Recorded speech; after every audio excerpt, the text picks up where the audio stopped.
महत्वपूर्ण निर्णय माननीय उच्च न्यायालय के आए हैं, एक दिल्ली माननीय उच्च न्यायालय का और एक गुजरात माननीय उच्च न्यायालय का। और इन दोनों आदेशों से भारतीय जनता पार्टी की ओछी और घटिया राजनीति का खुलासा हुआ है।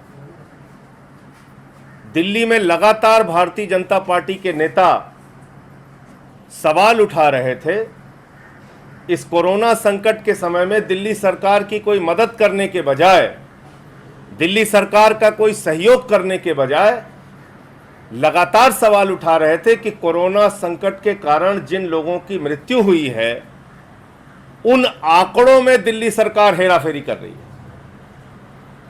ऐसा घटिया आरोप, ऐसी ओछी राजनीति, और उसमें लेके कभी एमसीडी के मेयर का बयान आ रहा है, कभी भाजपा के नेताओं का बयान आ रहा है। कोई कह रहा है 1000 मौत हो गई, कोई कह रहा है 1500 मौत हो गई।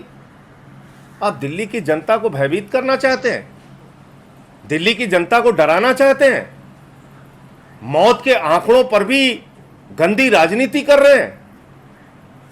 कल माननीय उच्च न्यायालय ने जो आदेश दिया है, जिस प्रकार से याचिका को खारिज किया है, मौत के आंकड़ों पर जो याचिका दायर की गई थी, उससे यह साफ हो गया है कि भारतीय जनता पार्टी दिल्ली के अंदर कोरोना में मौत के मामले में भी एक ओछी और घटिया राजनीति कर रही थी।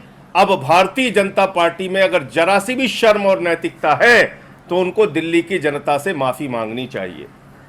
और मैं आदेश ज्यादा लंबा नहीं, लेकिन अंतिम की जो 2-3 लाइनें हैं वो पढ़ दूंगा। 7वें नंबर के पॉइंट पे, there seems to be no discrimination being done,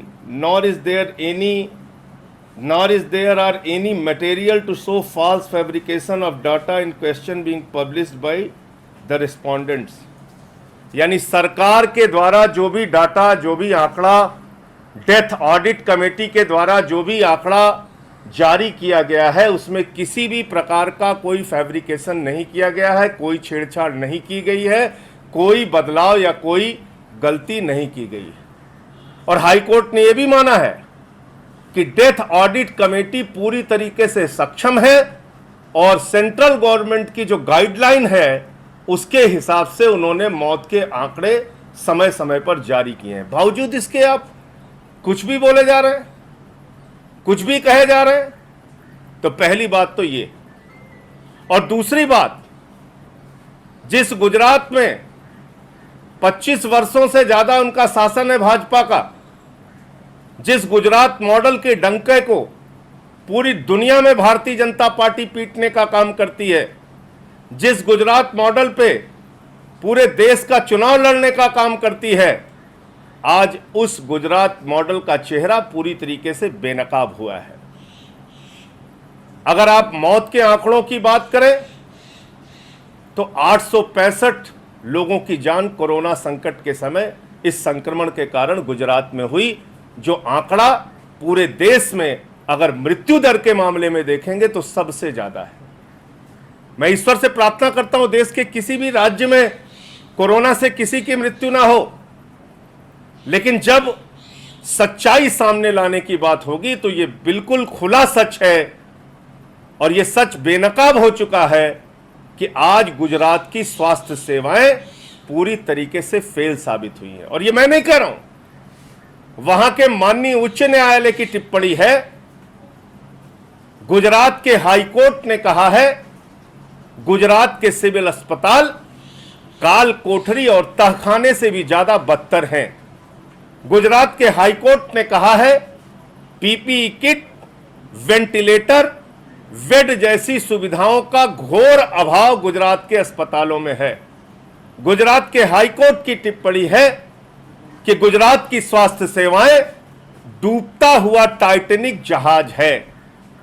Gujarat के हाई कोर्ट की टिप्पणी है कि आपने दिल्ली प्रदेश और दूसरे प्रदेश के मॉडल को नहीं अपनाया और जांच के मामले में जो प्राइवेट लैब थे, जो प्राइवेट पैथोलॉजी थी, उसको प्रतिबंधित किया, उसको गुजरात में रोक दिया। यानी अगर गुजरात में कोई कोरोना से संक्रमित व्यक्ति है, अगर उसको डाउट होता है कि उसको कोरोना है, तो वो किसी भी प्राइवेट पैथोलॉजी में अपना टेस्ट नहीं करा सकता। उसको गुजरात सरकार ने प्रतिबंधित कर दिया है और उसी हाई कोर्ट के ऑर्डर में कहा गया है दिल्ली और तमाम प्रदेश प्राइवेट लैब में जांच कराने की अनुमति देते हैं, तो आप अनुमति क्यों नहीं दे रहे? यह गुजरात के स्वास्थ्य मॉडल के बारे में माननीय उच्च न्यायालय की टिप्पणी है। और इसके बाद मुझे लगता है कि भारतीय जनता पार्टी के नेताओं को चुल्लू भर पानी में नाक रगड़ लेना चाहिए। भारतीय जनता पार्टी के नेताओं को, जो लोग सबसे ज्यादा गुजरात मॉडल की चर्चा करते हैं, उनको सामने आकर इन बातों का जवाब देना चाहिए कि आपके सिविल अस्पताल काल कोठरी क्यों बन गए हैं। आपके प्रदेश में N95 मास्क में भी दलाली हो रही है। गुजरात के अंदर 49 रुपए में खरीदा जाने वाला N95 मास्क 65 रुपए में बिक्री किया जा रहा है। यानी N95 मास्क के मामले में भी दलाली और भ्रष्टाचार हो रहा है। स्वास्थ्य सेवाओं के मामले में भी बदहाली सामने आई है।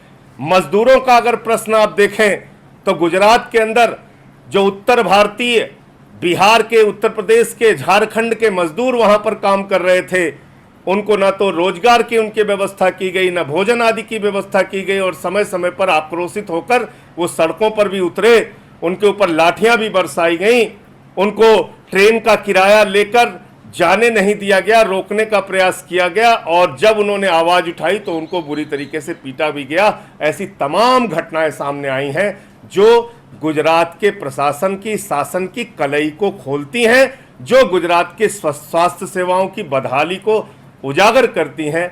मुझे लगता है कि दो प्रमुख नेता आदरणीय प्रधानमंत्री नरेंद्र मोदी जी और अमित शाह जी गृह मंत्री देश के, ये दोनों गुजरात प्रदेश से आते हैं और गुजरात के लिए एक विशेष डॉक्टरों की टीम भी भेजी गई थी कि इस कोरोना संक्रमण को रोकने में वो अपनी भूमिका निभाएंगे।